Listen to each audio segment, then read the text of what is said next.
Hi friends, welcome from this kitchen. இது என்னன்னு பார்த்தீங்களா, பூண்டு. இது வந்து பனவெல்லம். இது வந்து தாய்ப்பால் சுரக்கிறதுக்காக இது வந்து கொடுக்கலாம். எங்கள் பொண்ணு குழந்தை பிறந்து 1 மாதம் ஆகுது. இது பூண்டு பனவெல்லம் நம்மளுக்கு தேவையான அளவு நம்ம சாப்பிட்லாம்.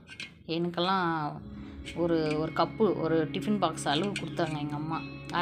அரைப்படி கணக்கு பூண்டு வெல்லம் நல்லா இவ்வளோ ஒரு 1/4 கிலோ 1/2 கிலோ வெல்லம் சாப்பிட்ருக்குறேன் நான். நல்லாயிருக்கும் அது. இப்போல்லாம் பசங்க இது சாப்பிட்றதே ரொம்ப பெரிய விஷயம். அதனால் இவ்வளோ தான் நான் கொடுக்க போகிறேன் எங்கள் பொண்ணுக்கு. தாய்ப்பால் சுரக்கிறதுக்கு இது வந்து டெய்லியும் வெறும் வயிற்றில் எடுத்துக்கலாம். தாய்ப்பால் நல்லா சுரக்கும். ட்ரை பண்ணுங்கள், கொடுத்து பாருங்கள். உங்கள் வீட்லேயும் குழந்தைங்க டெலிவரி ஆகிருந்துச்சின்னா அவங்களுக்கு நீங்கள் கொடுக்கலாம். இது நல்லாவே பால் சுரக்கும். கிட்டத்தட்ட தாய்மார்களுக்கு எல்லாருக்கும் தெரிஞ்சிருக்கலாம். இதெல்லாம் நானும் சொல்கிறேன். ட்ரை பண்ணுங்கள். இது பனவெல்லம் மட்டும்தான் யூஸ் பண்ணணும் பூண்டு கூட. தேங்க்யூ.